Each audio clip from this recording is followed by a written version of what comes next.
I'm a firm believer that the survival of the Māori language is not at a corporate board table structure, but at the kitchen table. If we're thinking about what are the things that take our rangatahi away from our language, those are directly tied to our socio-economic conditions. They're also about representation. Ahakoa peita ngā ngutu o te poaka toru.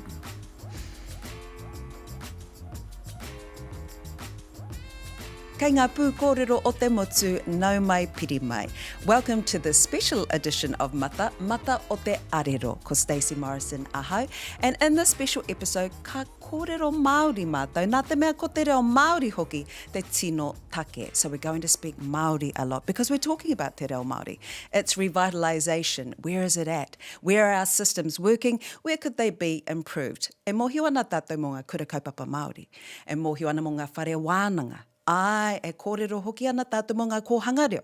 Engari tuatu I tērā, what are our other systems that we're using and how well are they working? Nō reire e karema, ka kōrero Māori mātou I tēnei rā.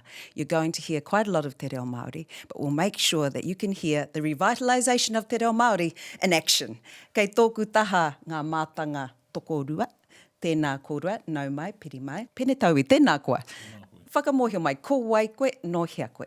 Tōku ingo ko Penetaui Kleskovich, tōku whitu mātou, taku māma no roto I a Ngāpuhi, tōku pāpa no he hawhe tarara, hawhe aupauri, ahau no te wharetapu o Ngāpuhi. And you represent te Mātāwai as well. I'm a Crown Rep on the Mātāwai, and I'm the GM of Te Aupauri Fisheries and the Commercial Asset Holding Company. Ka pai. Dr Awanui Te Huia, tēnā koe, nau mai, piri mai. I know you don't like talking about yourself, but you're going to have to because you're actually someone who's really deeply researched what it is like to learn te reo Māori, all the aspects of it. Nō reira hea o tūranga mahi I tēnei wā.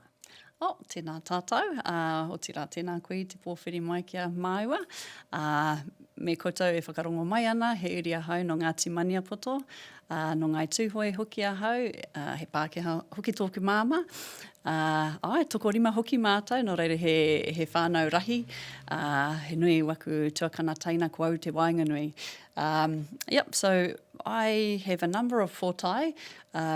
So for a long time, a lot of my research has been done through te herenga waka. Kei te rangahau tonu ahau, I ngā kaupapa. Koia te tau. But in terms of how we learn te reo Māori, that's been one of your aronga, and I guess it's something we want to talk about. We're mindful that people are listening in both languages. Nō reira, kia kaha tonu. But when we talk about te oranga o te tātou reo I tēnei wā, kei te pēhea ngā whare kōrero, kei te pēhea te reo te kāinga, where would you say we're at in terms of our reo revitalisation? How successful is it? I would say that the current structures that we have, which are Taurawhiri, Māngai, Pāho, Māori Television, Te Mātāwai, and even Te Matatini, annually they receive about $160 million.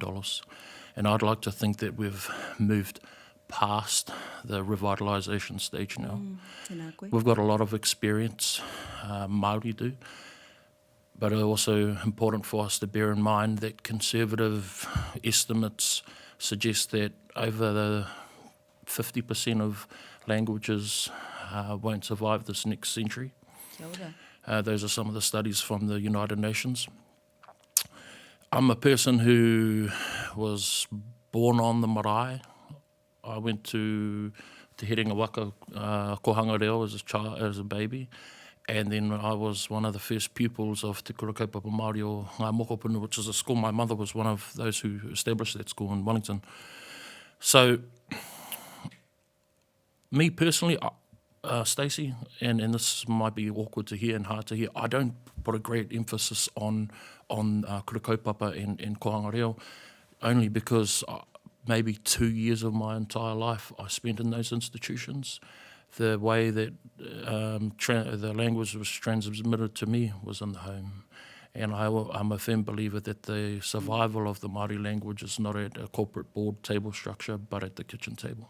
Engari he haipapa tonu ki runga te karauna. So there's Crown responsibilities, and I personally agree with you because I had to bring te reo Māori back into our kāinga me te mata o te arero. But not all of us are there, are we? We can have that aspiration, but how do we then turn that into a reality? Koina te mea ua, ne? Ko ia. Yeah, so mena e whakaroa ana tātou ki ngā tatauranga, kua puta mai te taurua mano te kaumātoru. You know, if we think about the census data, that's probably the richest data that we still have access to. What we were seeing in those years was that the tail end, so our kaumātua, 65 plus, that was the group who were most confident in te reo. And we've seen a bit of a shift in what those stats look like. So the more prominent speakers of te reo are now our rangatahi. And so what that means is that for those 65 plus group, their reo acquisition process was perhaps similar to your own, where te reo Māori was around them. It was an incidental language. So they would hear te reo Māori being spoken at the club rooms, they'd hear it at the marae, they'd hear it, you know, around them at mahi. And so it wasn't a process that they had to go through intentionally. So, you know, my kuia was one of those kuia who was in Wainui o Mata, putting forward kohanga reo. And so, you know, I suppose I take a different view because as a tamaiti o te kohanga reo hoki, you know, we moved, as I was saying, you know, we moved to Ahipara, and in our small, very Māori community, we had one classroom unit. And so, you know, going through that classroom unit, there was a different experience trying to attain te reo Māori, knowing that we had parents at home that couldn't really match what was happening at kura. There was also sibling, you know, there was only one class, so you can't have all siblings in that kind of going through together, you know, if you're the kaiako trying to manage that situation. So if we think about, you know, what's happening with te reo, we do have this great emphasis on what's happening for our rangatahi, but also how do we shift the language outside of the classroom, outside of managed language environments, where we have kura kaupapa who are doing a really fantastic job at creating those environments, solidifying our cultural identity in those spaces. But those kura students, they eventually graduate, they become raukura, they become members of their community. And so what is in our hapori that is allowing that reo Māori to continue post-managed language, you know, environments? Hina me kōrero wheako tātou, because to your point, you know, kura kaupapa wasn't the be-all and end-all for you, so you have this other environment where you speak Māori. So with kids who are in rumaki reo, who are teenagers, in my experience, quite often, ka kōrero Māori I te kura, engari ka huri ki te reo Pākehā, kei waho I te kura. So te Mātāwai has this goal, kia ukaipo anō te reo. So you want exactly what you said, for it to return to the home. So how are you doing that? Are you finding that people are providing you with kaupapa to fund that are actually doing that, bringing our reo back into homes?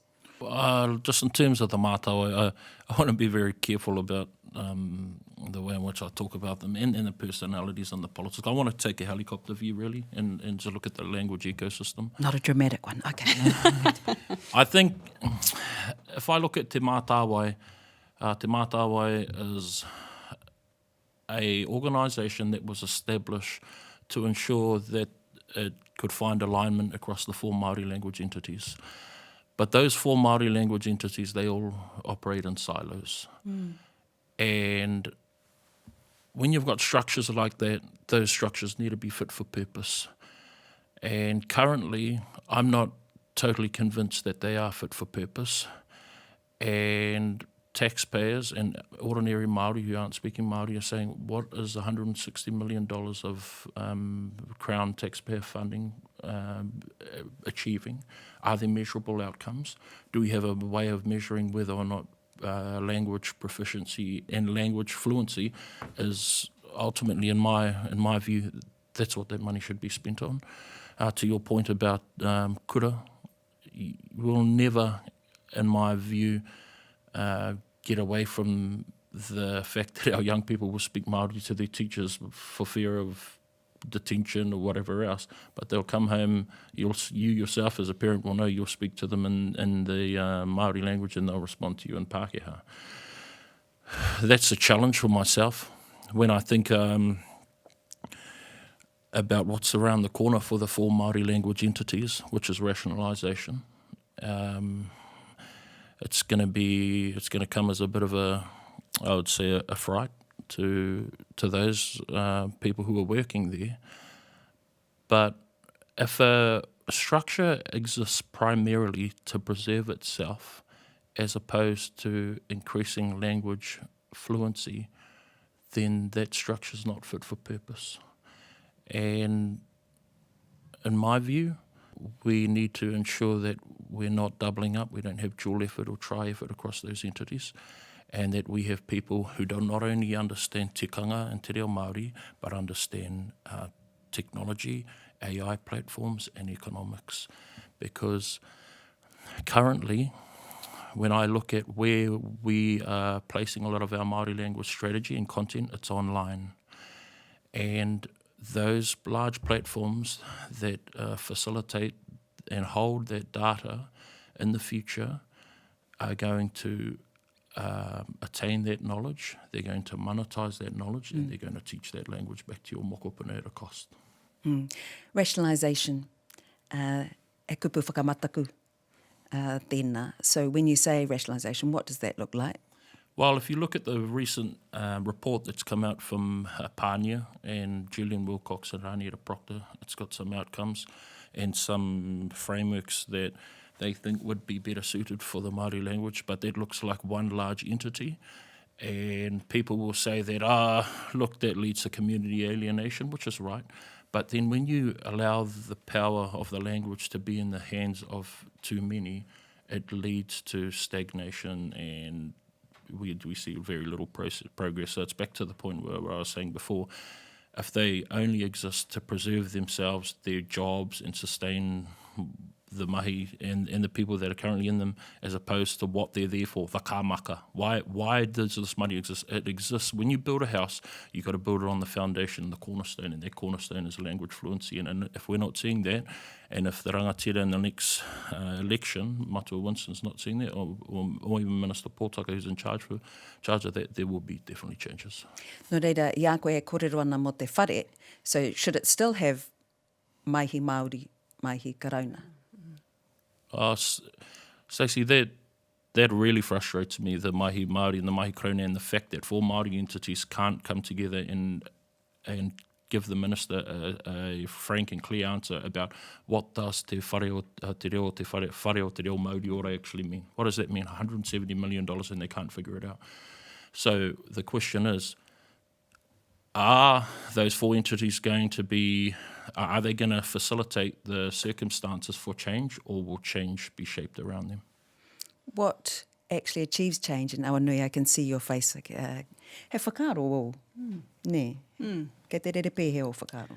You know, if I think about what has been achieved with the little, you know, I think when we hear these big sums of money, it can be distracting from actually the large task that each of these entities has been charged with. So if we think about the recent report that's come from, you know, the social return of investment report that we saw Shane commenting on, you know, so they'd made 114 million in social investment returns, and that was, you know, at least a double of what they'd been given to spend. So when we invest in our hapori through these Crown pūtea, we see changes that are not just economic changes, we see changes that are for our hapori, we see intergenerational wellness, because a lot of the kaupapa, you know, if we think about te Mātāwai, for instance, you know, some years we get a letter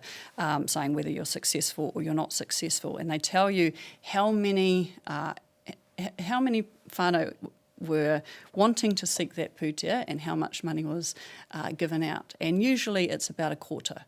So that's telling us that within our hapori, we are seeing a lot of people who have interest in investing in kaupapa. However, the pūtea is not matching that level of aspiration.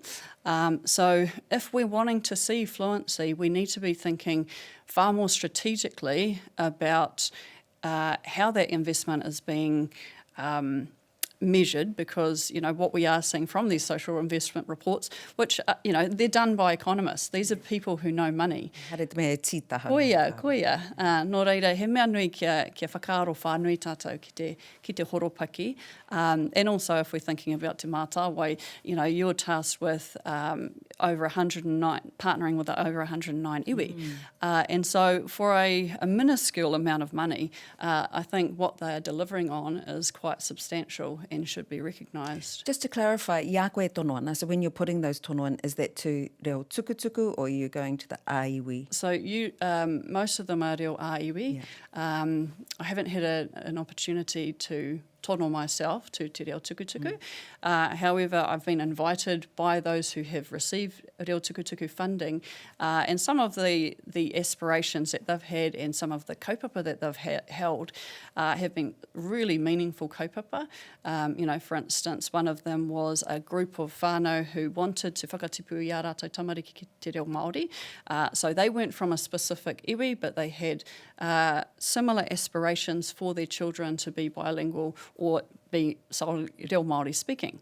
And so irrespective of the fact, we know that colonisation has created conditions where there's been displacement. People are not always growing up on their whenua tupuna, and so that's why te reo tukutuku exists, and that's also why we need to ensure that that putea is available for those who are coming together with very clear aspirations and clear measurement of how they're actually achieving reo fluency across generations. Taua kupu anō, when we talk about measuring, it doesn't sound that fun, but I guess it's what we need to when we're, holding the responsibility of spending money. So if we talk about your reality that you pictured, te tahi Hawaii ki hou me ki, mo tō tātou reo, what should it look like to actually achieve those goals that can be measured and we can say, kua whaihua te reo Māori I wēnei putea? What should it look like? Stacey, I live in Kaikohe. It's I'd say one of the most socio-economically deprived areas in New Zealand. To support the tuahine's kōrero, it should look like all our young Māori, male and female, speaking te reo Māori. It should look like our young people have a purpose and they want to be at the marae where the language belongs. The language belongs to the marae. It doesn't belong to the ruranga. It belongs to the hapu, it belongs to the whānau, it belongs to the iwi. So if I go back, Crown's responsibilities in the Waitangi Māori language claim was about support and putea. So should there be more money? Absolutely there should be more money to support the Māori language. How should it be spent and how should it be measured? Well, ultimately that's for the Crown of the day to decide. And what's Crown's responsibility? Crown's responsibility, Stacey, is whoever's in charge at that time. There's no biblical meaning or definition of what Crown's responsibilities are because it's only a moment in time of who the politicians are in the power at that time. In terms of a Hawaii ki hou for us in the north, and who it's a home of a lot of the people who are pioneers of the Māori language renaissance. As I said, it should look like the language is flourishing and it should be readily available and accessible to our young people. But that's not the reality. That's the hyperbole. The reality is that our young people are more interested in riding motorbikes, they're interested in partying, they're interested in things that are not even remotely related to the Māori language because they can't think that far ahead. It is a priority for them, but it is way down the list. The things that our young mothers and fathers in Strugglers Gully are thinking about it, how can we pay for our petrol? How are our young people going to get to school? Who will pick them up from sports? Can we pay the rent this week? The power's $800 a month. So those are the things they're thinking about. And until we address some of those issues, really pressing issues, especially in the north, then we can't get down to the issue of language revitalisation and ensuring that it's enduring for the next 100 or the next 1,000 years. Kei te kōrero tātou mo te oranga o te tangata me te oranga o te reo me haere ngatahi. Hanga mea ka whakaware e te tangata. We've just spoken about some of the things that actually end up preventing us being able to be flourishing in te reo Māori because of just our everyday existence being a struggle. How mōhiotanga he rā ahua?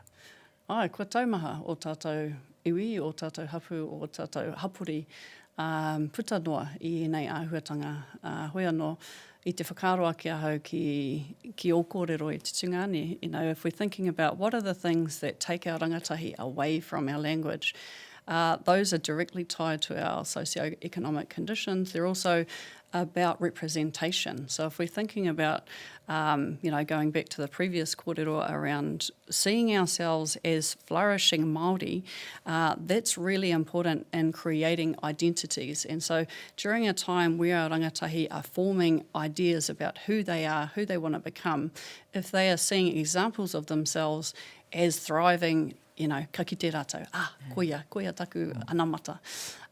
So, if we think about what we require is seeing ourselves as valued members of our community in a cultural way. So if we see those two things as disconnected, we're also seeing a lot of challenges in terms of our socio-political lives, the way that we are being represented, through different avenues, and that also contributes to us thinking that our culture and our language should be put to the side, and I'll focus on my bread and butter. So, he nui kei te haere ngātahi aua kaupapa. Ka kōrero tia tau āhuatanga, and we call that the status of te reo Māori. And when we change government names, instead of te whatuora, it must be Ministry of Health. He momo patunga, he momo tāmitanga anō tēnā? What impact does that have? What has this government done in terms of te reo Māori and affecting its status? I think they've spoken to their voter population. That is, these are symbols. So what is happening, and what you've spoken about, it's about the symbolic value of the language. And so by signifying that the language is only relegated to our marae or to the kouta, or wherever it is that, that those who have the power to make decisions about where te reo Māori is seen, where it's heard, those are all value-based decisions. So what we're wanting is a government who is acknowledging that they have a role in the status of te reo Māori. Koina hoki te wāhi ki te taurewhiri te reo Māori, kia mā hora hora te reo. So that's where te taurewhiri, it's really their active space. But if you do this amalgamation, then what are the important things to remember about this new entity and its impact on the status and the role and the normalisation of te reo Māori? Kia ora whakaaro, Peter. I just wanted to answer your question, the question you asked just before that. And there's a saying in te ao Māori that says, ahakoa peita ngā ngutu o te poaka tonu. So if you put a Māori name on the New Zealand Police Force, or Child, Youth and Family, or vulnerable families, or any of those organisations, does it actually improve or enhance the well-being of Māori whānaus? I don't know. Engari, whakapau nui kia tini ngā ingoa, ne? It is, but it goes back to the point that I was referring to earlier about the government and the Crown at that time. Now is a critical time for those of us who may have influence to buy influence, because we're in this part of the political cycle. Does it infuriate people? My mother, absolutely. She would be pulling my father's ears if she knew that he was in a government that was complicit in removing names. But then it goes back to what I said earlier. We can put a Māori name on something, or we can put lipstick on something, but does it actually change the ingredients, or does it change the setting, or what's actually beneath it? And Are those statistics improving? I couldn't tell you. But if they're not, then I don't want a Māori name on an institution or government organisation that pays lip service to Māori but doesn't actually improve their lifestyle. He tauira kotahi pea tērā o te mahi a tēnei kāwanatanga. Hoi anō, ki te aro anō tātou ki ngā mea kā whai kaha, ka whai take ki tō tātou reo. So when we talk about, as you said, you know, we need to see ourselves as Māori flourishing, speaking Māori and culturally active, hea te wāhanga ki whakaata Māori, me reo Māori anake, kia whakatutuki tērā aronga, tērā whāinga? Ka haure, ko te wāhanga ki te Māori television, me te Māngai Pāho, me āta tiro rātou, me pehe hangaia te tahi whare e tiaki, e manaki, i ngā taonga a te Māori, te taonga o te reo. Ki te kōrau, mo te pukamata, mo te Instagram, mo te TikTok. Wērā kamupene e pupuri ana i te mana. So we're now talking about assimilation and people being dislocated from their land, but digital currency is also land. It's just another type of land. So now we're dealing with technological disruptions. We're dealing, as I said earlier, with a situation where we need to build our own structures and ensure that any of the IP or any of our language that's posted online, that remains with, that data sovereignty remains with tangata whenua. Ko te mate, ko te muhumuhutanga, we get frustrated because there isn't enough money to go around. Should the money just go straight to iwi? Straight to iwi, kaua ki te Mātāwai, straight to hapori?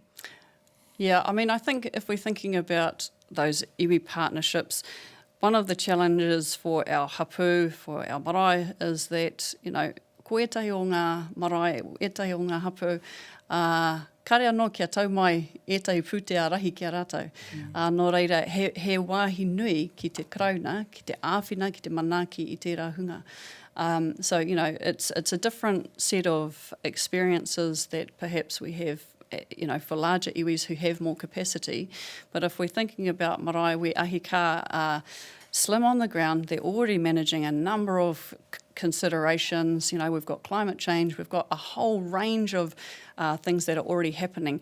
What is the support that follows with these pūtea? So, you know, I think it's really important that we are growing iwi capacity to have these types of conversations, to understand how language revitalisation can happen at a iwi, at a hapu level, at a marae level, and that also brings oranga marae as well. So, you know, that's one part of it, but the reality is that a lot of our people are living in places where they are not in their haukainga, they are not in their own rohe. So how do we capture the vastness? At the moment, we're seeing, you know, over 200 plus Māori speakers. If we think about those who are claiming whakapapa Māori, we have 1 million. So that's, you know, approximately 1 in 5 who are able to converse in te reo Māori. If we are to create that 1 million speakers by 2040, you know, we need kia rahi ake tātou. So we need our language to be spoken in our hapori. So that requires us to have access to doctors, to nurses, to bank tellers, to cafe owners. We need our hapori to be embracing te reo Māori as well, which is where we have, you know, te whare o te reo Māori ora. We do have te taurau who are, you know, kind of trying to deal with the Crown side of things, but having the investment, you know, by Crown into our hapori whānui, that's important, as well as creating capacity amongst iwi. So those iwi partnerships are also important. He peho whakaro, me kotahi atu te pūtea ki ngā iwi, ka whai huara nei? I don't think the language belongs to the runanga. And I'm not sure that the iwi or the runanga has any greater place in teaching te reo Māori than anyone else. The pūtea I'm referring to, especially within rohe, not te reo tukutuku, which that's the tuhine's point, that money is for lack of a better term, pan Māori, or those who are living outside of their rohe, and those who are urbanised. So that should still exist. Should more money be given for Reo Tukutuku and the other group. Yeah, 100%. But how can we justify more money being given to these organisations when we've already got a $2 or $3 million underspend, Stacey? It's not a good look. It's a terrible look. And it's because some of the rohe can't spend the money because those rohe don't have enough Māori language speakers or people who are applying for that money, right? Kāre rānei te mōhiotia whānuitia? I also wonder, do people know about the opportunities that come with Te Mātāwai? Look, yeah, I think they do. It's widely known. But an objective and something that I'm totally keen on is supporting marae to access that money, because I believe that especially our young people, in order for them to be kind of more connected to where they're from, which is their marae, then we dedicate some of that money specifically for marae-run based programs, Māori language, whaikōrero, or wānanga, whatever they are, so that our young people can go back there. I don't know, buy some PlayStations and turn them on just so they get them through the door. We need to find new and innovative ways to plan our futures without forgetting our past. Ka pai. Ka whatitetai, ka pāo te torea.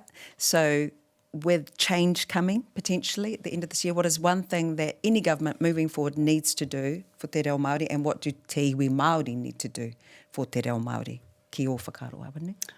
Ki taku whakaaro, me manawa nui mai, te kāwana hou, kei te kuhu mai. We need to be presented with kind of halfway. At the moment, we're dealing with the aftermath of, a lot of changes that have been quite destructive. And so for the next round of government, I think it's really important that we have an increase in support in the areas that we see are working well, because we do have information, we've got evidence of where te reo Māori is working well. And, we may have underspends in some rohe, but that has a whakapapa to it. We've seen the Benton report, we've seen how languages in different rohe have been affected by colonial processes. So some iwi are struggling at different rates, and so it's really important that we acknowledge the aspirations of different iwi and work with them at the speed at which they are able to come on that haerenga. Haroi te mata ki te ngari ka tae pēr te matapai, he pēha o whakaaro. I think whatever strategy each iwi rohe want to implement, then the Crown needs to tailor those programs specifically for the people from those areas. Number one, what's the wahanga to those of us te ao Māori, hea te mahi mō ngai Māori hei whakarauoro I te reo Māori, me kōrero. Me ko ia rā. Te nuinga o tātou eke atu I te rimatikau ono te kaunga kupu kei roto I a tātou. Ne? Aha kua haere ki te kai, haere ki te horo e haere me, kia ka tātou ki te putu I te reo. Mārai whakawera, he hara ko ārero raupā. Ai, tukuna ki te mata o te arero, me ki tēnā kōrua e a kūranga tira. That is mata o te arero, and an encouragement to bring te reo Māori to your tongue, to your heart. Kia kaha tātou, kia kaha te reo Māori.